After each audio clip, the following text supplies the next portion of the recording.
Biyung. Biyung emban leng-leng mandanu. Kula Raden Ayu. Lan biyung emban irem-irem. Lho. Wah.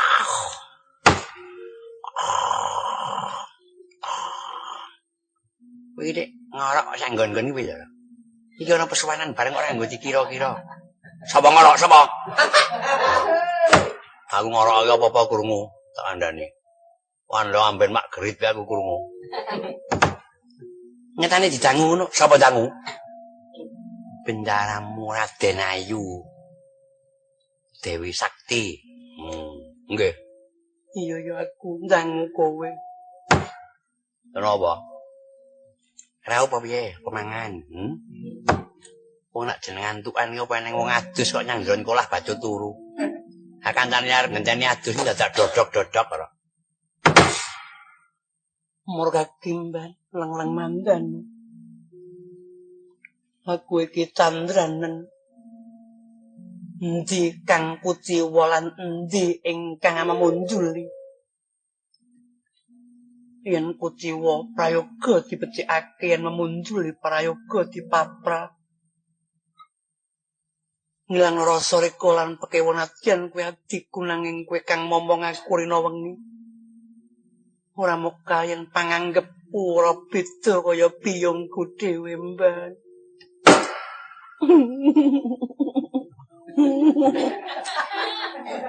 Kowe iki guyu apa nangis?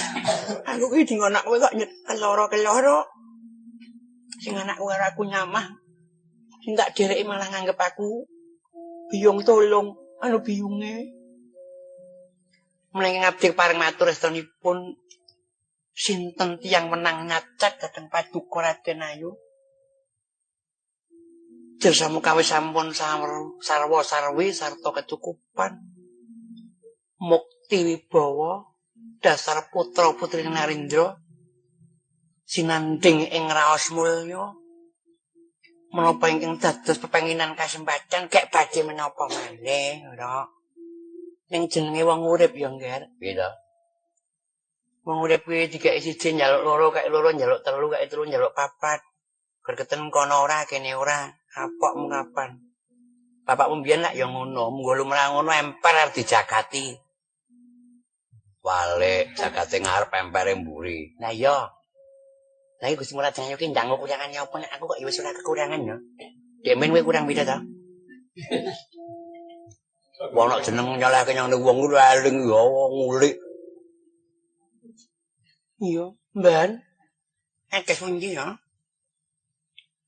Sawanganing netra karo sawanganing rasa kuwi jebul adoh sungsate. Kula kok manah dereng dumugi menika. Kawruh tuwin ngelmi kula Raden Ayu. Kang bisa disawang sarana netra sapa wonge ora ngarani aku Mukti Wibawa. Nanging padha radi karo yen rasaku rontang-ranting, Mbak. Adur kumur-kumur nganti netraku bawa rasaku kuwur. Oh Dewa, sapa kang bisa paring usada? Mbak, nyuwun. Apa kowe duwe wawasan?